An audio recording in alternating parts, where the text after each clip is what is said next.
Hello guys. तो आज हम करेंगे current feelings of your person और ऑफ योर क्रश। ये पर्सन आपके क्रश हो सकते हैं, आपके पार्टनर हो सकते हैं इन कमिटेड रिलेशनशिप, हस्बैंड और लवर, बॉयफ्रेंड, गर्लफ्रेंड, किसी भी तरह से आपके पार्टनर हो सकते हैं। उनके देखेंगे हम current energies and current feelings. So be ready and align with my reading. Breathe in, breathe out and let's start with your reading. ठीक है, देखते हैं कि क्या कार्ड्स आएंगे। आज मैं जो कार्ड स्प्रेड करूँगी ना, मैंने पहले से नहीं करके रखा, मैं अभी के अभी लेटेस्ट लाइव इसको करूँगी एंड आपको बताऊँगी। एंड फ्री स्टाइल है, कोई लिमिटेशन नहीं है क्या आ रहा है नहीं आ रहा है, जो भी आएगा वही मैं बताऊँगी, एग्जैक्टली जो भी आ रहा है। ठीक है, सो कार्ड्स प्लीज मुझे बताइए कि what is the current feelings of the person. Thank you.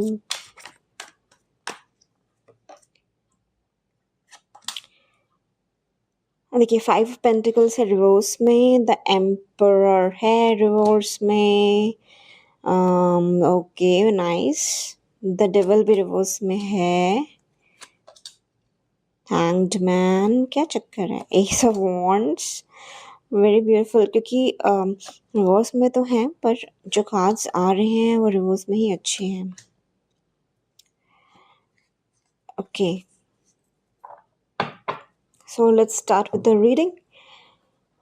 पहला कार्ड जो आया है ना, 5 ऑफ पेंटिकल्स रिवर्स में है। मैं आपको बता दूं कि अभी रिसेंटली हो सकता है कि आपके और आपके क्रश के बीच में, या आपकी जो क्रश की फीलिंग्स थी उनके लाइफ में, मतलब या आप दोनों के बीच में ऐसा कुछ चल रहा था कि there was something happening and कुछ स्ट्रगल्स शायद चल रहे होंगे, या फिर उनके अंदर ही कुछ स्ट्रगल्स चल रहे होंगे। ठीक है, वो ये कार्ड ये दिखा रहा है कि वो सारे हार्डशिप जो थे ना वो एंड हो रहे हैं।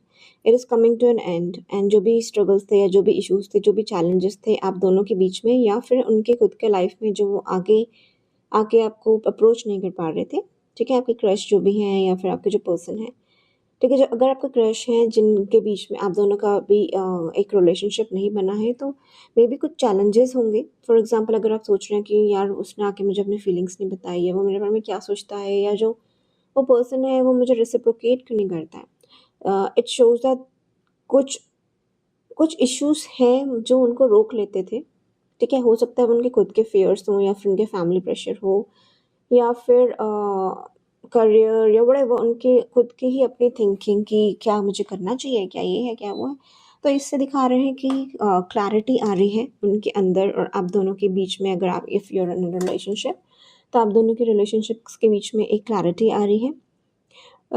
एक कोई ओल्ड पर्सन है या फिर कोई ओल्ड मैन है आपकी लाइफ में या उनकी लाइफ में, जो कि काफ़ी एक अथॉरिटी वाले पर्सन हैं, कंट्रोल करने की कोशिश करते हैं। ठीक है, हो सकता है कि आपके पर्सन या आपके क्रश भी जो हैं वो एक बहुत कंट्रोलिंग टाइप के पर्सन हो, एंड शायद वही एक रीज़न हो जिसकी वजह से वो एक्सप्रेस नहीं कर पाते, शेयर नहीं कर पाते, अप्रोच नहीं कर पाते, क्योंकि मे बी उनके हिसाब से कुछ एक डिसिप्लिन, मतलब ऐसा है कि ओह क्या मुझे अ, इस एज में, या फिर इस पॉइंट ऑफ टाइम पे, या फिर इस पर्सन के साथ, मतलब क्या ये मुझे सही एंड गलत के काफ़ी सेट रूल्स होते हैं इन लोगों के। ठीक है, तो क्या ये सही रहेगा, क्या मुझे करना चाहिए, सेम जो मैंने अभी आपको फर्स्ट कार्ड की फीलिंग्स बताई वो मैच हो रही हैं इस वजह से। तो अभी तक हम सोच रहे थे कि what could it be the reason, this could be the their own reason, कि वो काफ़ी कंट्रोलिंग हैं, काफ़ी डिसिप्लिन्ड हैं। जैसे वो ज़्यादातर, एक मैंने मूवी देखी थी मोहब्बतें, उसमें अमिताभ बच्चन होता है काफ़ी, कि ये हमारे उसूल हैं, ये हमारे रिवाज हैं, ये हमारी परंपरा है। तो शायद ये उस थोड़े नेचर के हो सकते हैं, या फिर इनकी लाइफ में कोई एक ऐसा पर्सन है जो इनको इन्फ्लुएंस करता है कि देखो भाई ऐसे है, जैसे अमिताभ बच्चन उस मूवी में सबको इन्फ्लुएंस करता है कि ऐसे नहीं होना चाहिए, ये नहीं होना चाहिए, वो नहीं होना चाहिए, even for his own daughter. ठीक है, तो या तो ये खुद वैसे हैं, या फिर इनकी लाइफ में इनके फादर, या फिर इनका कोई बड़ा भाई, कोई भी मेल पर्सन होगा। ठीक है, तो हो सकता है कि ऐसा कोई कंट्रोल्स इनके ऊपर हों, या वो खुद हों ऐसे हों जिसकी वजह से चीज़ें आगे ना बढ़ पा रही हों, या फिर आपके रिलेशनशिप में थोड़े से ऐसे मोमेंट्स आए हों कि थोड़ा सफोकेटेड फील होने लगता है। एंड जो तीसरा कार्ड है वो हमें ये कन्फर्म कर रहा है कि जो ये सारे प्रॉब्लम्स थी ना वो दूर होने वाली है, ओवरकम करने वाले हैं आपके पर्सन इस चीज़ को, ठीक है? और उनको एक freedom, sort of freedom type का कुछ फ़ील होगा, ठीक है? जो भी चीज़ से, जो भी इन सब कंट्रोलिंग बिहेवियर से या फिर अपने ही कुछ बिहेवियर से जो खुद स्ट्रगल कर रहे थे, खुद भी इस चीज़ से बाहर आना चाहते थे। ऐसा नहीं है कि उनको लगता है कि नहीं ऐसा ही होना चाहिए, जो अ, जिसका मैं क्रश हूँ वो ही बदले या समथिंग। ऐसा कुछ नहीं है, उनको भी पता है कि मुझे इस चीज़ से तो देखो बाहर आना है, मुझे अमिताभ बच्चन से शाहरुख खान की तरफ आना ही पड़ेगा, उसके जैसे थोड़ा बनना ही पड़ेगा, थोड़ा प्यार एंड ऑल दैट। या फिर वो खुद शाहरुख खान है और उस कंट्रोलिंग वाइब के अंदर फँसे हैं। I am just giving an example कि मैं क्या बोलना चाह रही हूँ, ठीक है? तो अब उनमें वो एक स्टैंड लेने की क्षमता आ जाएगी, वो स्टैंड लेने का उनके अंदर करेज आ जाएगा, ठीक है? कि नहीं यार, I have to overcome this thing, अब और नहीं। ये रीसेंट पास्ट है, क्योंकि अभी जो प्रेज़ेंट आ रहा है वो मुझे अच्छा होता हुआ दिख रहा है, ठीक है? देखो जो अ हो सकता है कि इस वज़ह से उन्होंने कुछ इम्पल्सिव डिसीजंस बनाए हों। जैसे हम बहुत ही ज़्यादा ऐसे सोच लेते हैं कि नहीं यार, मेरे फ़ादर ने ऐसा बोला है, मेरे भैया ने ऐसे बोला है, मेरे इसने ऐसे बोला है, उसने बोला है, मेरे सर ने ऐसे बोला है, ये नहीं करना है या व्हाटएवर, या मेरे खुद के उसूलों ने ऐसे बोला है, ये नहीं करना है, तो हम इम्पल्सिव डिसीजंस ले लेते हैं कि नहीं, नहीं, नहीं, नहीं, नहीं, हम उसके पास नहीं जाएँगे या हम उसको रेसिप्रोकेट नहीं करेंगे। वो मेरे पास आके ऐसे बोल रही है ना, तो इवन दो मेरे अंदर फीलिंग्स हैं, पर मैं उसको नहीं बताऊँगा कि इवन आई लव यू। तो ये इम्पल्सिव डिसीजंस लेने जैसी टेंडेंसी रहती है कि जिसकी वज़ह से ना चीज़ें डिले हो जाती हैं और आपको भी लगता होगा कि क्या यार, ये ऐसे क्यों कर रहा है, ठीक है? तो मैंने मोनोलॉजी कार्ड भी अभी निकाला है, उसमें भी आया है, जो मैसेज आया है यूनिवर्स का वो आया है, कम्युनिकेशन इज़ द की। बात करनी पड़ेगी और मतलब ऑनेस्ट डिस्कशन करना होगा। ऑनेस्ट डिस्कशन, ज़रूरी नहीं कि डिस्कशन ही करो, आप हिंट्स दे सकते हो। लाइक फॉर एग्ज़ाम्पल मैं हूँ, मैं इस एनर्जी में थी, मैं आपका क्रश हूँ फॉर एग्ज़ाम्पल, ठीक है? अब मुझे लगता है कि उस चीज़ को ब्रेक तो करना है, मतलब उन कंट्रोल्स को, उससे मुझे बाहर तो निकलना है, मैं निकल भी गई हूँ, ठीक है? अब मुझे ये समझ नहीं आ रहा कि निकल तो गई हूँ मैं अब, लेकिन आपको कैसे बताऊँ कि सी आई एम रेडी। तो क्योंकि अब देखो, मैं एकदम से ट्रांसफ़ॉर्म तो नहीं हो सकती ना, अब एकदम से मैं अमिताभ बच्चन से शाहरुख खान नहीं बन सकती इन चुटकी में, ठीक है? तो तब मैं मुझे क्या करना चाहिए, कम्युनिकेशन इज़ द की। मुझे ज़रूर, इफ़ अगर मेरे से ये पॉसिबल नहीं होता, अगर आपके क्रश से पॉसिबल नहीं होता, कहने का मतलब है कि वो एकदम से हिंट्स दे या फिर कम्युनिकेट करे, तो ठीक है, वो धीरे करते हुए मुझे दिखाई दे रहे हैं। जैसे कि फॉर एग्ज़ाम्पल मैं आपका क्रश हूँ, ठीक है? अब मुझे नहीं समझ में आ रहा कि मैं आपको कैसे बताऊँ, तो मैं क्या करूँगी कि मैं सटल हिंट्स दे सकती हूँ आपको, सॉफ्ट, जैसे कि फॉर एग्ज़ाम्पल हम क्लासमेट हैं, हमारा नंबर एक-दूसरे के पास है, या हम सोशल मीडिया पे कनेक्टेड हैं, तो मैं कुछ रील्स डाल सकती हूँ, आपसे कुछ रील्स शेयर कर सकती हूँ, अपने स्टेटस पे कोई मैसेजेस डाल सकती हूँ। अगर आप आस-पास हैं तो कोई गाना चला सकती हूँ। तो आपको ये समझना पड़ेगा कि आपके क्रश जो हैं वो आपको क्या छोटे-छोटे हिंट्स दे रहे हैं, ये दिखाने के लिए कि अब मैं बदल गया हूँ, या अब चीज़ें बदलती हुई दिख रही हैं एंड पॉज़िटिव होती दिख रही है, क्योंकि देखो एक डर भी होता है कि अब पता नहीं वो कैसा रिएक्ट करेगा, ठीक है? या फिर अपने अंदर ही डर होता है कि पता नहीं मैं ये कर भी पाऊँगा या कर भी पाऊँगी या नहीं, अभी भी। क्योंकि देखो यार, एकदम से कोई पर हमें ये एप्रिशिएट करना चाहिए कि वो जो इस चीज़ से बाहर निकल रही हैं और एक पॉज़िटिव आउटकम आता हुआ दिख रहा है ना?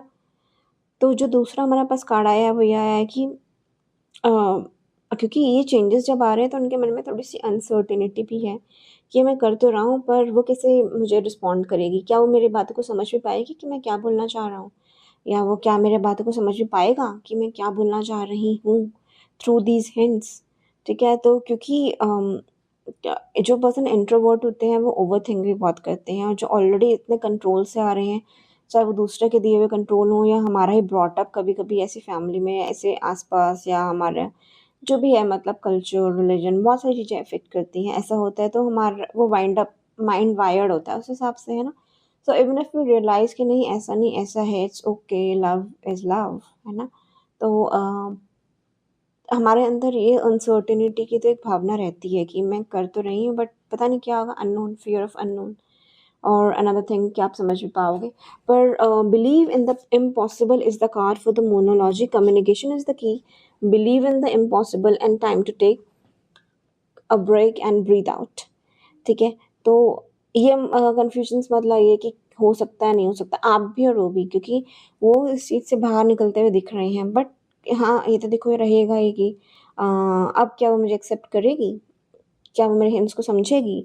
और अगर वो समझ भी जाएगी और हम एक साथ जुड़ भी जाएँगे, तो क्या ये चल पाएगा? I mean so many questions, right? तो ये मैसेज उनके लिए भी है कि बिलीव इन द इम्पॉसिबल। जो अगर इम्पॉसिबल, ये नहीं बोल रही कि इम्पॉसिबल ही है, बट उनको अभी फ़िलहाल लग रहा है कि इम्पॉसिबल है, या फिर हो सकता है अभी आपको लग रहा हो कि ये इम्पॉसिबल है, कि वो बंदा बदल जाएगा, या वो बंदा अप्रोच करेगा, या वो बंदा हाँ बोल देगा। पर ऐसा नहीं होता है। यूनिवर्स को यूनिवर्स इज़ यूनिवर्स, आपके कंट्रोल में नहीं है। जो हमें अनप्रेडिक्टेबल लाइफ होती है, तभी तो हम बोलते हैं अगले मोमेंट क्या होगा, nobody nose, not even me, not even anyone else, right? हम सब प्रिडिक्ट कर सकते हैं, है ना? बट लाइफ ऐसी नहीं है कि चुटकी बजाते ही पासा पलट जाता है। गेम्स आपने काफ़ी गेम्स में देखा होगा, चाहे वो क्रिकेट हो, चेस हो, कोई भी हो, है ना? तो लाइफ इज़ लाइक दैट। तो हमें लगता है कि एक कोई चीज़ इम्पॉसिबल है, यूनिवर्स के लिए इम्पॉसिबल कुछ भी नहीं है ना? तो बिलीव इन द इम्पॉसिबल, इस चीज़ का बिलीव करो, ऐसे मैनिफेस्ट करो, बिलीव करो कि जो आप सोच रहे हो कि इम्पॉसिबल है, पॉसिबल हो सकता है। एंड आपकी क्रश के लिए भी यही है कि जो अगर उसको लग रहा है, अगर हम सोच रहे हैं ना कि जैसे फॉर एग्जांपल हम उस मूवी की बात करते हैं कि हम believe in the impossible is like, हमने कभी नहीं सोचा था कि अमिताभ बच्चन लास्ट में मर जाए। वो मूवी है, चलो हमें थोड़ा बहुत आइडिया था। बट अगर आप किसी ऐसे पर्सन को देखें जो इतना रिजिड है, फॉर एग्जांपल एक स्कूल का प्रिंसिपल, ठीक है, बहुत रिजिड है कि नहीं सेलिब्रेशंस नहीं होगा, और ये फंक्शन नहीं होगा, पढ़ाई ही पढ़ाई होगी, और वो एकदम से कल सुबह उठते बोले नहीं हम डीजे पार्टी करेंगे, तो it feels odd and it feels impossible. लेकिन ये हो सकता है, एंड बहुत जगह पे मैंने देखा है ऐसे होता हुआ, ट्रांसफॉर्म होता हुआ चीज़ों को। तो just believe in yourself, believe in impossible तो ठीक है, at least believe in yourself, believe in universe, and believe that अगर आप यहाँ तक आए हैं और ये चीज़ सुन रहे हैं, तो ये मैसेज आपके लिए है। क्योंकि जितने भी लोग यूट्यूब पे हैं, सब तो आके नहीं देख रहे हैं, है ना? और जो भी देख रहे हैं, ज़रूरी नहीं कि उनके लिए हो मैसेज अभी एट द मोमेंट, हो सकता है थोड़े दिन बाद, बिकॉज़ ये टाइमलेस रीडिंग है, राइट? और हाँ, एक चीज़ और, कि एक और मैसेज है, take time to breathe out. बहुत ज़्यादा स्ट्रेस मत लीजिए कि क्या होगा, क्या होगा, क्या होगा, क्या होगा? Just go with the flow, and things unfold होती हुई दिख रही हैं यहाँ पे अच्छी तरीके से। सो नाउ नेक्स्ट कार्ड पे आते हैं हम।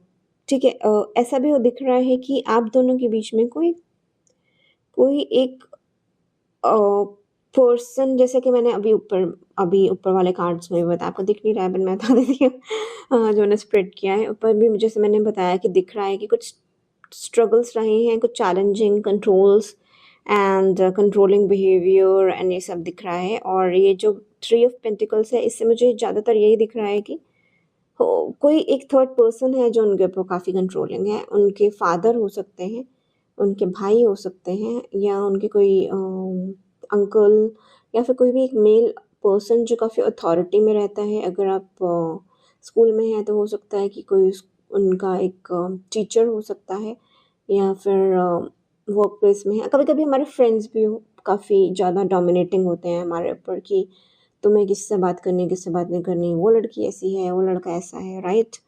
सो कोई एक थर्ड पर्सन है जो काफ़ी कंट्रोलिंग था, जो उसको शायद आपके क्रश को बताता था ये करना चाहिए, वो करना चाहिए, ऐसा नहीं है, वैसे नहीं है, वैसे नहीं है, वैसे नहीं है। तो ये चीज़, जो ये एनर्जी है ना, ये जाती हुई दिख रही है, which is a very good thing. जैसे जैसे हम रीडिंग में आगे बढ़ रहे हैं, चीज़ें और क्लियर होती हुई दिख रही हैं, एंड कन्फर्म होती हुई दिख रही हैं।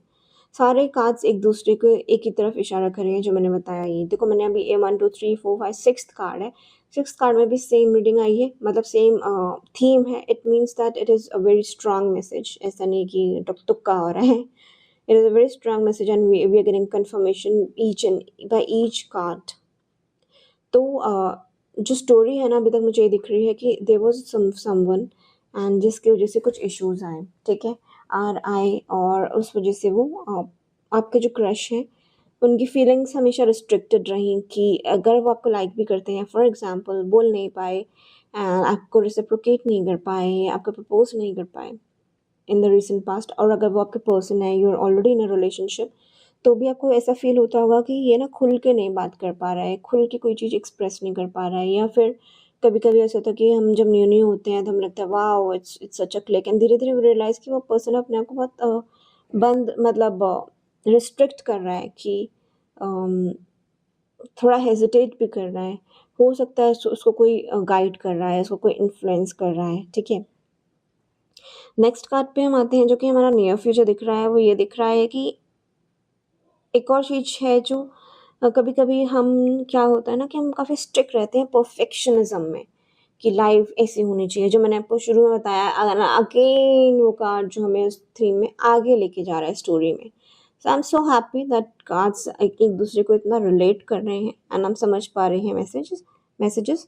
तो ये हम दिखा रहे हैं कि वो एक कभी तक स्टक थे, शायद उनको लगता था कि एक लाइफ एकदम ऐसी परफेक्ट होनी चाहिए, या मुझे अपने पर्सन के लिए एकदम परफेक्ट पहले बनना पड़ेगा, तब मैं जाके उसको प्रपोज करूंगा। फॉर एग्जाम्पल, आपका क्रश ये सोच रहे होंगे कि oh I should get very good marks first, कि मुझे कुछ पहले बनना चाहिए, परफेक्ट होना चाहिए, तभी तो जाके मैं उसको प्रपोज करूंगा। कि मतलब हाँ भाई, मतलब एक अच्छी जॉब होनी चाहिए, एक अच्छी सैलरी होनी चाहिए, मैं टॉप करना चाहिए स्कूल का या कॉलेज का, या वर्क प्लेस में मेरी वाहवाही होनी चाहिए, मैं टॉप परफॉर्मर होना चाहिए मुझे। या फिर हो सकता है कि more like this feeling, but आजकल people are more concerned about their looks as well। हो सकता है उनको ऐसा लगे कि नहीं, पहले मुझे जिम जाना चाहिए और मुझे थोड़ा मैचो मैन टाइप हो जाना चाहिए, फिर मैं जाके उसको प्रपोज करूँगा। कुछ मतलब ऐसा रेडी तो हो जाऊँ पहले, मैं एक परफेक्ट बंदा तो बन जाऊँ पहले मैं, तब जाके उसको बोलूँगा ना। और यहाँ आप हैं जो वेट कर करके के इतने परेशान हो रहे हैं कि क्या है वो reason why he is not responding और reacting, responding the same way I want him to. और ये वाइस वर्सा एनर्जीज हैं। हो सकता है कि आपकी बंदी ये सोच रही, इस परफेक्शनिज्म में बिलीव करती हो, तो वो चीज़ को ना कम होती हुई दिख रही है उनको। अब ये रियलाइज़ होता हुआ दिख रहा है कि यार प्यार तो प्यार है, कोई बात नहीं, जिस पर्सन को मुझसे प्यार है, अगर मैं फर्स्ट आऊँ तो क्या फ़र्क पड़ रहा है, मैं सेकंड आऊँ तो क्या फ़र्क पड़ रहा है, मैं 90% लाऊँ तो क्या फ़र्क पड़ रहा है, मैं इतना कमाऊँ तो क्या फ़र्क पड़ रहा है। मतलब थोड़ा बहुत फ़र्क तो पड़ता है, but it's not, you don't need to be so perfect कि हाँ, मैं ऐसा होने पर मैं ऐसा करूँगा। नहीं यार, ऐसा कुछ नहीं है। जो आपसे प्यार करेगा वो आपसे हमेशा प्यार करेगा, आप जैसे हैं आपसे वैसा प्यार करेगा। एंड सच्चा प्यार तो वही है ना जो आपका हर चीज़ में साथ निभाए। Life is not always up and up and up and up, up and down. जो बंदा हमेशा आपके अप में रहे और डाउन में ना रहे, वो रहे ना रहे, क्या फ़र्क, है ना? जो आपसे सच्चा प्यार करे, आपको जैसे हैं वैसे एक्सेप्ट करे। एंड फॉर एग्ज़ाम्पल, आज हम बहुत अच्छे पोस्ट पे हैं, ये never know, life is life, right? तो आपको ये चीज़ें समझ में आने लगेंगी, राइट? एंड आपको ये समझ में आने पड़े लगेगा, जो मेरा पर्सन है, यानी कि जो आप हैं, आप जो सुन रहे हैं अपने क्रश की रीडिंग, कि इसको तो बस सच्चा प्यार ही तो चाहिए ना। And the person is so understanding and concerned about me. तो अब वो उस चीज़ से बाहर निकलते हुए दिख रहे हैं कि नहीं यार, ऐसा नहीं है, and I should give more time to my person, यानी कि आपको, ठीक है। और मैं अपनी फीलिंग एक्सप्रेस करूँ, बताऊँ क्या हो रहा है क्या नहीं हो रहा। हो सकता है अब आपको वो आकर ये भी चीज़ें बताएं, खुद आके बताएं कि देखो यार, ऐसे ऐसे ऐसे मेरी लाइफ में था, and this was the reason जिस वजह से मैं ऐसे रिएक्ट कर रहा था, या ऐसे बिहेव कर रहा था, या मैं नहीं बता पा रहा था, या नहीं बता पा रही थी, या इसलिए मैं थोड़ी चुप थी, इसलिए मैं तुमसे ज़्यादा बात नहीं करती थी, इसलिए मैं तुम्हें थोड़ी देख के स्माइल नहीं करती थी। मेरे दिल में तो बहुत कुछ होता था, खुश तो मैं होती थी, पर मैं एक्सप्रेस नहीं करती थी या करता था, ठीक है। अब वो आके बताएगा कि देखो यार, इवन दो मैं ऐसा था, बट मुझे अंदर से बहुत प्यार था तुमसे, बट मैं बोल नहीं पाया, क्योंकि अब वो बदल रहे हैं अच्छे के लिए। तो प्लीज़ उनको सपोर्ट करिएगा, उनको समझिएगा, क्योंकि अब तो आपने रीडिंग सुन ही ली, आपको पता भी चल गया कि उनकी लाइफ में क्या हो रहा होगा। तो आप उनकी सिचुएशन को समझिए, और अगर वो आपको आगे अप्रोच करते हैं, तो I know, I can feel it that अभी भी आपको सुनते सुनते बहुत अच्छा फील हो रहा है, ये सोचते हुए कि okay, and you are already ready to hear them out. So next card पे हम जाएं। ये हमें ये भी दिखा रहा है कि किंग ऑफ पेंटिकल्स, जैसे कि मैंने बताया कि उनको ऑब्सेशन था कि पहले मैं इतने पैसे कमा लूँ, पहले मैं इस मुकाम तक पहुँच जाऊँ, पहले मैं ये कर लूँ, पहले मैं बहुत फाइनेंशियली इंडिपेंडेंट, एक अच्छे उस पहुँच जाऊँ, तब जाके मैं बताऊँगा, मतलब किस मुँह से मैं उसको बोलूँ। होता है ना ये फीलिंग, स्पेशली लड़कों में, ठीक है? कि किस मुँह से मैं उसको बोलूँ, अभी तो मैंने ये भी नहीं हुआ, वो भी नहीं हुआ। अरे यार, वो तुम्हारी जो बंदी है वो तुम्हें हर तरह से एक्सेप्ट करे, उसको बस तुम्हारी एक स्माइल ही तो चाहिए, तुम्हारा साथ ही तो चाहिए, तुम्हारा प्यार ही तो चाहिए। बाकी तो वो तुम्हारे हर स्ट्रगल्स में तुम्हारे साथ खड़ी रहेगी या खड़ा रहेगा।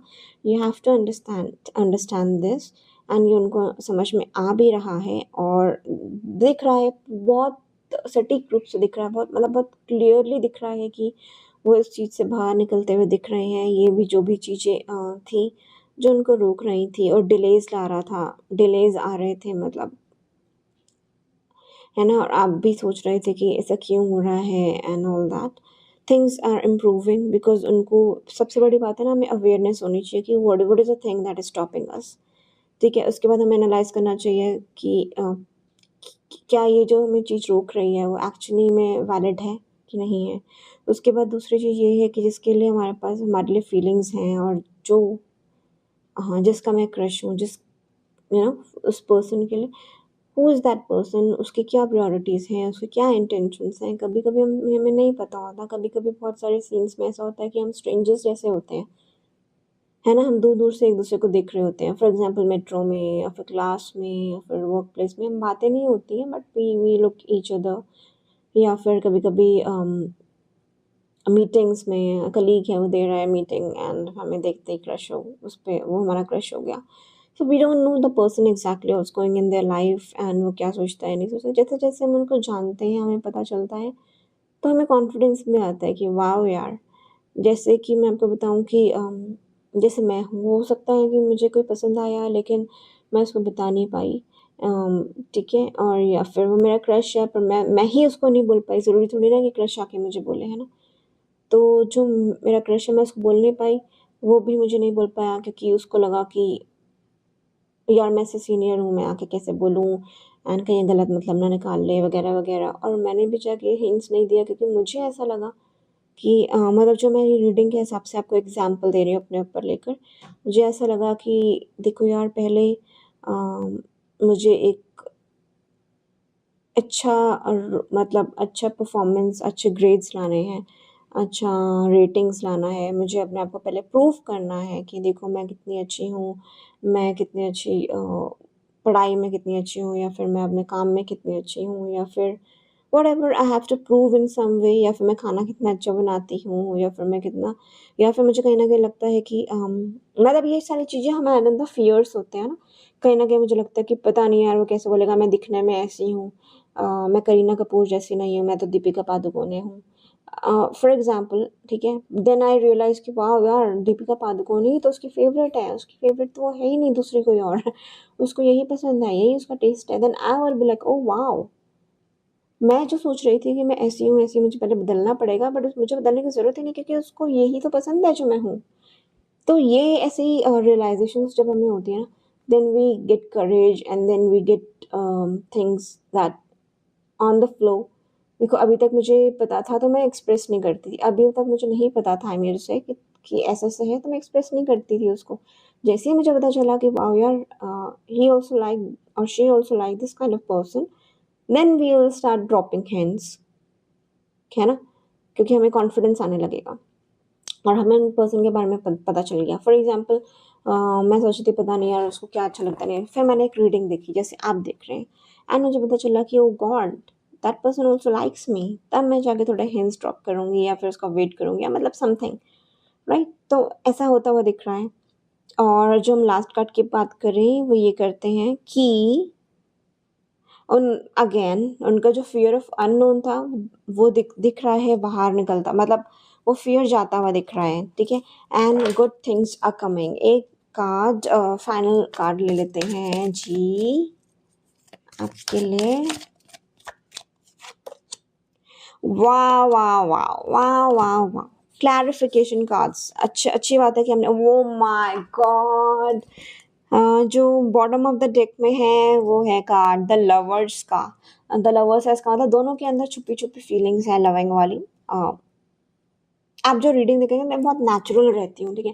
तो आप देखेंगे मेरी पिच कभी हाई हो रही है, कभी लो हो रही है, कभी मैं बहुत फ़ास्ट बोल रही हूँ, कभी मैं बहुत एक स्पिरिचुअल पर्सन की तरह बोल रही हूँ, एक कभी-कभी मैं आपसे एक फ्रेंड की तरह बोल रही हूँ, तो ऐसा ही है काफ़ी तो एनीवे इग्नोर दैट। आगे बढ़ते हैं। आई am so happy for you guys. ये द लवर्स आया है बॉटम ऑफ द डेक में, मीन्स दोनों के अंदर प्यार तो है, बट फॉर दीज रीजंस जो मैंने बताया उसकी वजह से things are not moving even if you're in a relationship. हम रिलेशनशिप में भी होते हैं तो हम कुछ बातें नहीं बताते, कुछ ना कुछ अपना ओवर थिंकिंग करने की वजह से, है ना। और अगर आप रिलेशनशिप में हैं और अगर कुछ आपके जो अभी कार्ड आया है ना उसके बारे में आपको बताती हूँ कि देखिए अगर आप क्रश हैं, क्रश वाली फीलिंग्स में हैं, तो things will move on positively, जो मैंने आपको बता दिया। अगर आप एक रिलेशनशिप में हैं जिसमें कुछ थोड़ी बातें कम हो गई या नो कांटेक्ट हो गया, तो आपको एक रीयूनियन कार्ड भी इसमें आया है। अगर आप उस केस में आते हैं कि आपका जो पर्सन आपसे बात करनी बंद कर दिया, ब्लॉक कर दिया या समथिंग, तो it's a very good card. ये आता है चीज़ें मतलब reunion not in the sense बातें मतलब रीयूनियन तो है ही, और उन लोगों के लिए भी जिन लोगों को ऐसा लगता था कि हमारे जो क्रश है या हमारा पर्सन है या जो हमारा फ्रेंड है या व्हाटएवर, वो पहले तो हम बहुत बातें करते थे, हम तो ऐसे था वैसे था, अब ऐसे चेंजेस आ गए फॉर सम रीज़न। पर यहाँ पे अब मुझे दिख रहा है कि वापस चीज़ें पहले जैसी होती हुई दिख रही हैं। जैसे पहले आप जितनी बातें करते थे अच्छा था रिलेशनशिप, या फिर नो कॉन्टैक्ट में तो कॉन्टैक्ट में आते हुए दिख रहे हैं। वाओ! और जो नेक्स्ट कार्ड है वो आया है करेज का, कॉन्फिडेंस का। एंड अब आपको लग रहा है कि अब जो डोर है ना वो मेरे हाथों में है। I am the controlling power, and उनको भी ये लग रहा है कि I am the one two control now, कोई और अब कंट्रोल नहीं करेगा मुझे, मैं खुद कंट्रोल करूँगा। Wow, this is a very good reading guys.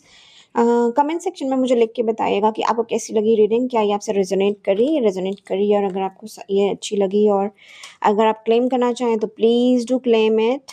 And wish you a very good day ahead and please take care of yourself। ज़्यादा सोचने का नहीं है, सब कुछ बहुत बढ़िया है, डिवाइन के ऊपर छोड़ दीजिए। एंड मिलते हैं नेक्स्ट रीडिंग में, तब तक के लिए अपना बहुत बहुत ध्यान रखिए। Take care and bye bye.